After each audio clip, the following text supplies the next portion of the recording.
All right, today we're going on a bit of a journey. We're going to trace a single, really powerful idea that's been woven through thousands of years of history. It's an unbelievable story, really. It kicks off with a king on a tiny little throne and somehow ends with a kingdom that spans the entire cosmos. It's a journey powered by love, revealed by light, and, well, it all culminates in life.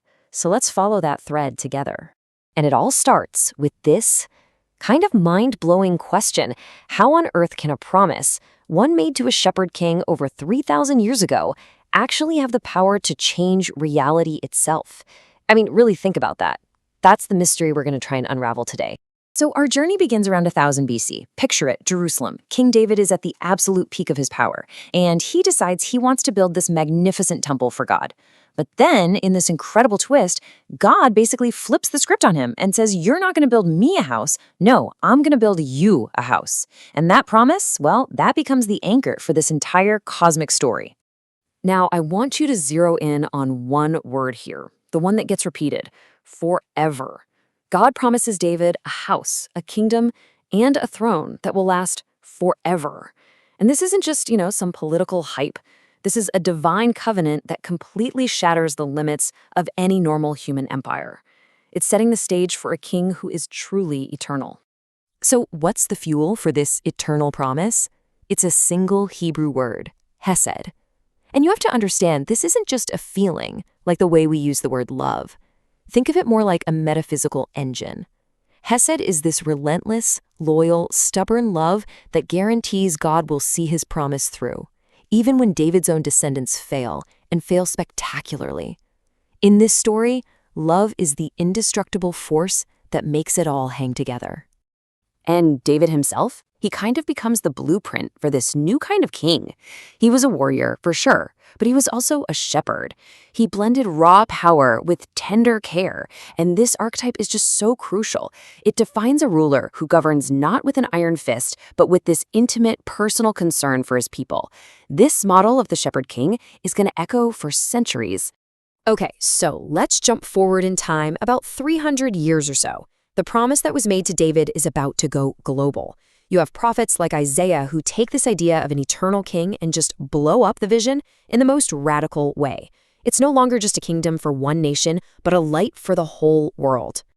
I mean, listen to Isaiah's prophecy here. It's just breathtaking.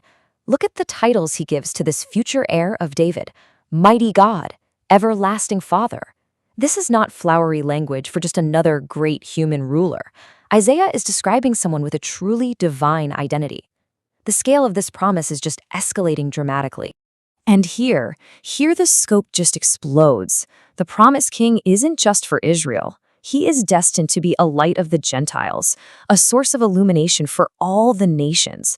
This is where that theme of light really enters the story, and it becomes the way God's love is shown to the entire world. And this gets us to a really critical idea about reality itself. Light and darkness. They aren't equal opposites, fighting it out. No, light is the disclosure of what's real. Darkness has no substance of its own. It's just the absence of light. Think about it. You walk into a dark room and flip a switch. Does the light have to fight the darkness? No, it just arrives and the darkness is gone. It means this coming king doesn't battle darkness. He simply shows up and displaces it by revealing what is true. And this, right here, is the moment the whole story has been building towards. This is the climax. All of these ancient promises, these historical shadows, are about to find their ultimate fulfillment, their actual substance, in one person. Just look at this timeline. You can see this wasn't an accident. It's a deliberate 1,000-year-long progression. The covenant is established way back with David. It's expanded and universalized by Isaiah. And then, according to the Gospels, the substance, the reality, finally arrives in Jesus Christ, who is presented as the final heir to David's eternal throne.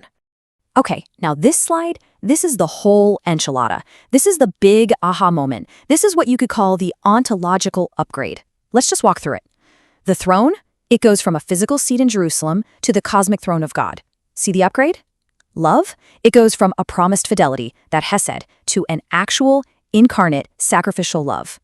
Light, it goes from a revelation for just one nation to a universal disclosure of truth for everyone. And life, The promise of a long-lasting dynasty becomes the mind-bending offer of participating in eternal life itself. And of course, Jesus himself just comes right out and makes the connection. He doesn't just say he brings light, he claims, "I am the light of the world." And notice how he merges our themes right there at the end. To follow him is to have the light of life. So, what does all this fulfillment actually mean for us, for reality? Well, it means the promised kingdom isn't just some far-off, distant hope. It's a new reality that has actually broken into our world. And it's starting a totally new way of being. But this new kingdom exists in this really fascinating tension. Theologians have a name for it. They call it the already and not yet. The kingdom is already here. The king is reigning right now, spiritually. But it's not yet fully complete. I mean, just look around. The final cosmic restoration hasn't happened yet. We're living in that in-between time. And this is so important. Entering this kingdom isn't like changing your legal status or getting a new passport. It's an ontological transformation. That means you are fundamentally actually changed. As John's gospel puts it, believers get the power to become children of God. This isn't just a new label. It's literally participating in a new kind of life, divine life. So, a 3,000-year-old story about thrones and prophecies? What on earth does that have to do with you and me right now? Well, pretty much everything, because this grand cosmic narrative, it's not just a history lesson. It's a personal invitation. And the invitation is basically threefold. First, it's an invitation to see love as Hesed, as this relentless binding commitment, not just a fleeting feeling. Second, it's to see darkness not as some big scary force to be fought, but as an emptiness that's just waiting to be filled with light. And finally, it's an invitation to participate in true life, with a capital L, a divine reality, not just mere biological existence. And that leaves us with one final thought to chew on. If this whole grand narrative, from that ancient throne all the way to the edges of the cosmos, is actually true, what does it mean to be personally rooted in the very same love that sparked a promise 3,000 years ago and, right now, sustains the entire universe?